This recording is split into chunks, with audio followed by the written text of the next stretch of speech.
नमस्कार दोस्तों, मैं हूं अनूप श्रीवास्तव और आप देख रहे हैं मेरा चैनल। दोस्तों, आज हमारी मुलाकात एक बड़े ही खास मेहमान से हो रही है। बिहार क्या, पूरे भारत में बड़ा ही जाना पहचाना चेहरा है। आपने अक्सर इनको तमाम नेशनल चैनल पर देखा होगा।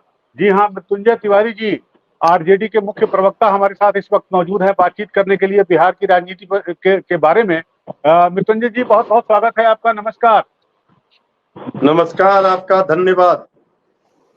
मृत्युंजय जी, सबसे पहले तो हम लोगों को उत्सुकता इस बात की है, हमारे दर्शकों को जो उत्सुकता इस बात की है कि बिहार में चुनाव अब से 4-5 महीने के बाद हैं। तो अगर महागठबंधन चुनाव जीतता है तो मुख्यमंत्री चेहरा कौन होगा? मुख्यमंत्री पद की शपथ कौन लेगा? एनडीए में तो अभी भी मतलब अटकलें चल रही हैं। देखिए, इसमें कहीं कोई कंफ्यूजन है ही नहीं। जी जिस तरह से सूरज का पूरब में उगना तय है, उसी जी जी तरह से बिहार में इंडिया गठबंधन में मुख्यमंत्री का चेहरा श्री तेजस्वी यादव जी पहले 2020 में भी थे, अभी भी हैं और आगे भी रहेंगे। इसमें कहीं कोई भ्रम की स्थिति है ही नहीं। तो अभी तक जो है गठबंधन की तरफ से, जो गठबंधन आप मिलकर चुनाव लड़ रहे हैं कांग्रेस और वामपंथी दलों के साथ, उनकी तरफ से इस तरह की कोई सहमति नहीं मिली है। इसकी क्या वजह है? देखिए, 2020 में श्री तेजस्वी यादव जी ही महागठबंधन में मुख्यमंत्री का चेहरा थे, इसमें कहीं कोई कंफ्यूजन नहीं है। 2025 में कोई बदलाव की घोषणा भी किसी हमारे सहयोगी दल ने नहीं किया है। जी किसी नेता पर नाम की चर्चा भी नहीं है। 3-3 बैठकें हुई है, सब चीज ऑल इज वेल है।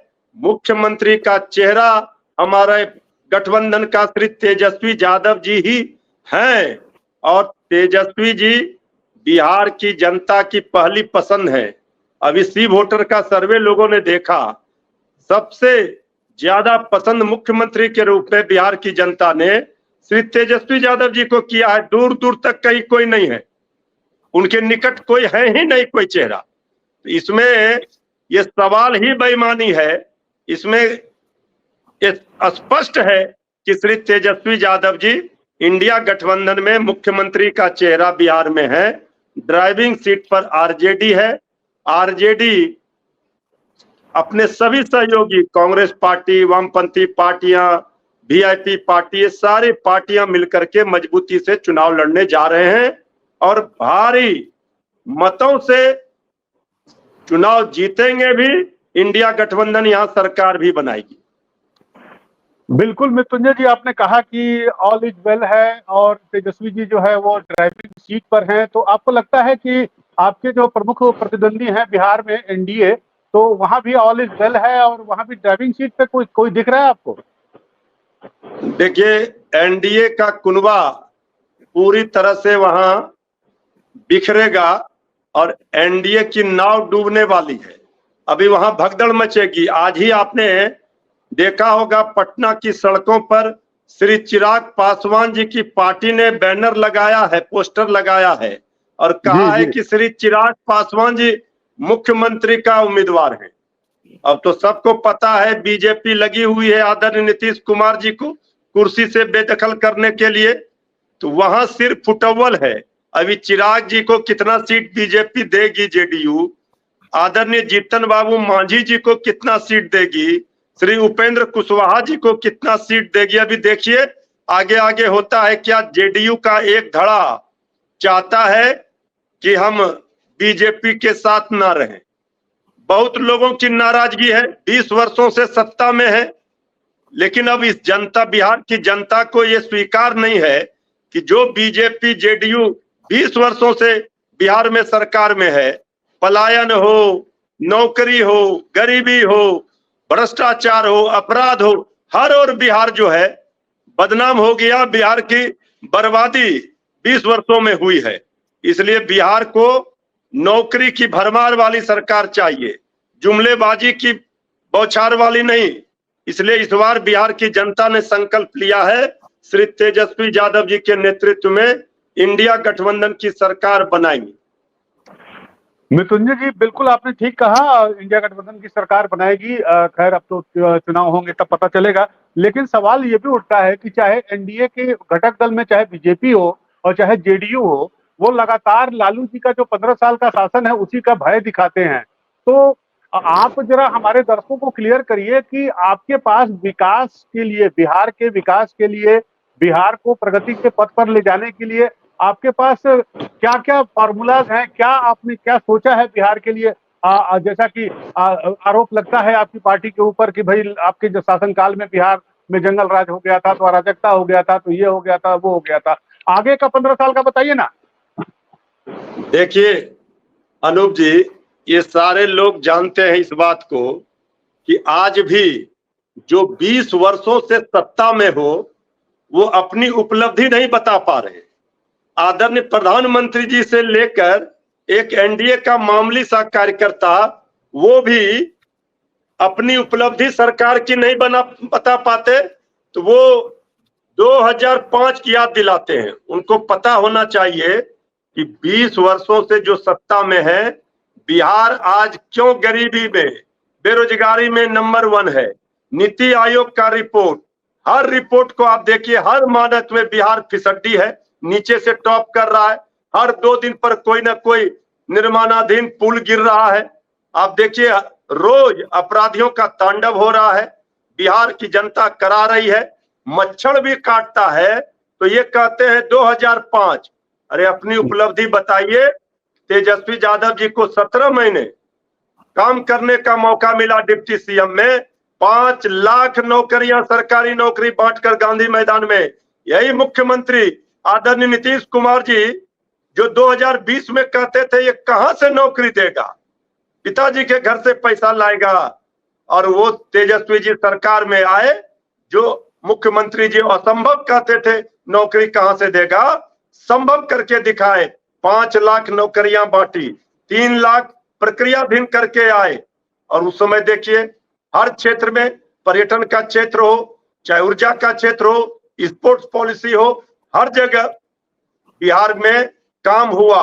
17 महीने का काम तेजस्वी जी का जनता ने देखा है, वो काम सर चढ़कर बोल रहा है। बाकी तो जो लोग एक ही कैसेट, घिसा पिटा कैसेट, वही जंगल राज, वही 2005, ये अपना उपलब्धि बता ही नहीं पा रहे कि डबल इंजन में क्या मिला बिहार को, क्यों नहीं विशेष राज्य का दर्जा मिला, क्यों नहीं विशेष पैकेज मिला। ये उपलब्धि बताने के लिए प्रधानमंत्री का तीसरा दौरा होने वाला है। वहीं आपके पड़ोस में ही रोहतास में, विक्रमगंज में। इसके पहले मधुबनी और भागलपुर आए थे, तो बिहार को काफी कुछ दिया उन्होंने और काफी कुछ अनाउंस किया। और मुझे उम्मीद है, ऐसा माना जा रहा है कि यहाँ भी वो काफी कुछ अनाउंस करेंगे बिहार के लिए, पहली बात। दूसरी बात, आपको लगता नहीं कि ऑपरेशन सिंदूर के बाद से प्रधानमंत्री का, ऑपरेशन सिंदूर के पहले भी बिहार ही आए थे, वहीं पर उन्होंने कहा था कि सजा देंगे हम आतंकवादियों को दुनिया के आखिरी छोर तक, और उसके बाद भी ये बिहार का उनका दौरा हो रहा है, तो ऑपरेशन सिंदूर का मसला जरूर उठेगा। बीजेपी के पास ये जो मुद्दा है ऑपरेशन सिंदूर का, ये उठाएगी जरूर और इसको जिंदा रखेगी चुनाव तक। इससे कैसे आप कोई रणनीति है आप लोगों के पास इससे निपटने के लिए?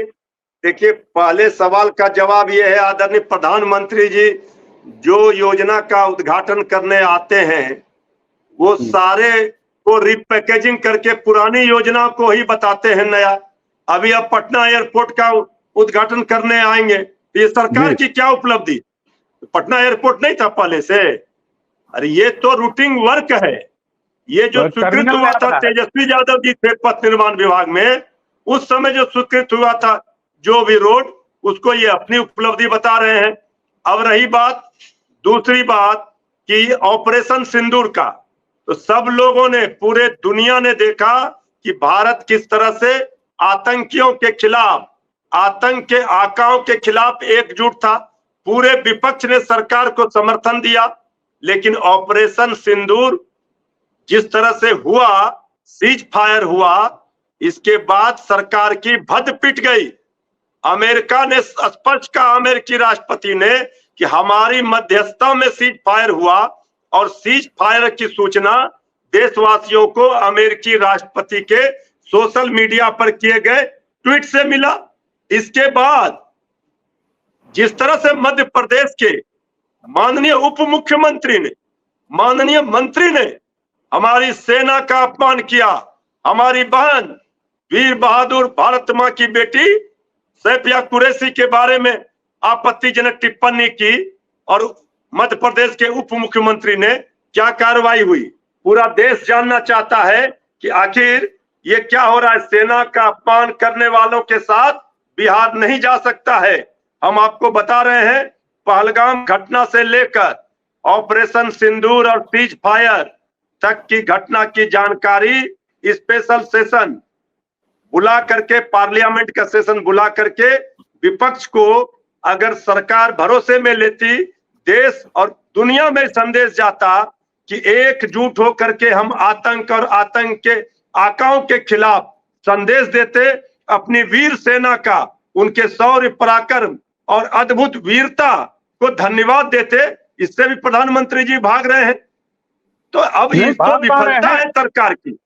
मृत्युंजय जी भाग पा रहे हैं। अब तो सर्वदलीय डेलीगेशन बन गया, पूरी दुनिया में जा रहा है बताने की भाई पाकिस्तान पूरी दुनिया में जा रहे हैं। लेकिन आदरणीय प्रधानमंत्री जी ने ये बताया क्या कि ट्रंप ने क्यों, अमेरिकी राष्ट्रपति ने ये सूचना दिया, जानकारी दी कि हमारी मध्यस्थता में होगा। भारत के साथ पाकिस्तान को खड़ा कर दिया जो आतंक को पनाह देता है, आतंकवादियों को। और अमेरिकी राष्ट्रपति कहते हैं कि भारत के प्रधानमंत्री और पाकिस्तान के प्रधानमंत्री दोनों बुद्धिमान हैं। कभी आतंक को संरक्षण देने के लिए, उनको प्रश्रय देने के लिए पाकिस्तान के खिलाफ अमेरिकी राष्ट्रपति ने एक भी शब्द कहे। गए थे आदरणीय मोदी जी ट्रंप सरकार बनाने अमेरिका, क्या हुआ? वह ये उपलब्धि सरकार को अब मिलने वाली नहीं है। मध्य प्रदेश के मंत्री को, उप मुख्यमंत्री को अभी तक ना कोई उन पर कार्रवाई हुई, ना उनको कोई सजा मिली पार्टी की ओर से। आप भला बताइए, देश माफ कर सकता है क्या? सेना प्रधानमंत्री जी के चरणों में है, देश की जनता मोदी जी के चरणों में है। ये मध्य प्रदेश का उप मुख्यमंत्री बोल रहे हैं, इसको जनता स्वीकार करेगी? भारत मां के लाल, हमारे वीर सेना के शौर्य पराक्रम और अद्भुत वीरता को दुनिया ने देखा, उनको हम सैल्यूट करते हैं। और भारत की सेना का कोई अपमान करेगा तो ये हिंदुस्तान बर्दाश्त नहीं करेगा। बिल्कुल बिल्कुल, आपने सही कहा कि भारतीय सेना का जो शौर्य और पराक्रम हमने देखा पिछले दिनों, वो अप्रतिम था।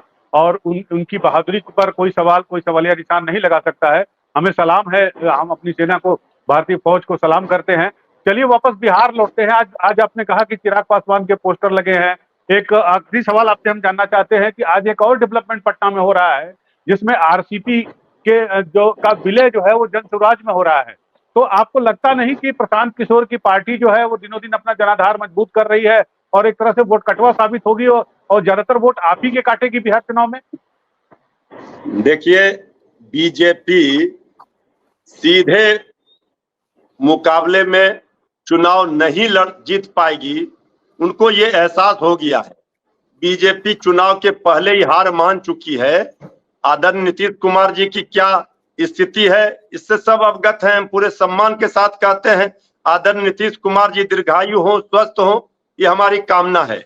लेकिन आज किस तरह से बी टीम सी टीम बन करके बीजेपी लोगों को भेज रही है, ये तब चुनाव के समय कोई इधर जाएंगे उधर जाएंगे, कोई पार्टी बनाएंगे, कोई विलय करेंगे, ये सब चलता रहता है। जनता किधर जा रही है ये महत्वपूर्ण है लोकतंत्र में। जनता तेजस्वी जी की इधर जा रही है, ये सर्वे बता रहा है। तो हमारा कहना है कि 20 वर्षों तक मौका मिला, 20 वर्षों में क्या काम किया ये बिहार की जनता जानना चाहती है। बिहार को कितना पैसा दिया डबल इंजन की सरकार में और गुजरात को कितना पैसा दिया ये भी बताएं। झोली भरकर जनता ने वोट दिया। लेकिन अभी जो स्थिति है, बहुत तरह से लोग आएंगे चुनाव में, भ्रम फैलाएंगे, जुमलेबाजी करेंगे, लेकिन ये बिहार है, याद रखिएगा। बिहार की जनता इस बार पाई पाई का हिसाब एनडीए सरकार से लेगी। इसको सबक सिखाने का काम कर। मतलब आप प्रशांत किशोर को तीसरी ताकत नहीं मान रहे हैं बिहार में? आपकी पार्टी नहीं मानती है? ये ऐसे लोगों का वोट कटवा की भी हैसियत इस बार बिहार की जनता नहीं छोड़ेगी। आप देख लीजिएगा, जनता सबको पहचान चुकी है, सबको जानती है। ये जो पब्लिक है ये सब जानती है, पहचानती है। चलिए मृत्युंजय जी, आपने हमसे बात की, आपने हमारे लिए समय निकाला, आपका बहुत बहुत धन्यवाद। नमस्कार। आपका आपका बहुत बहुत शुक्रिया, धन्यवाद। धन्यवाद।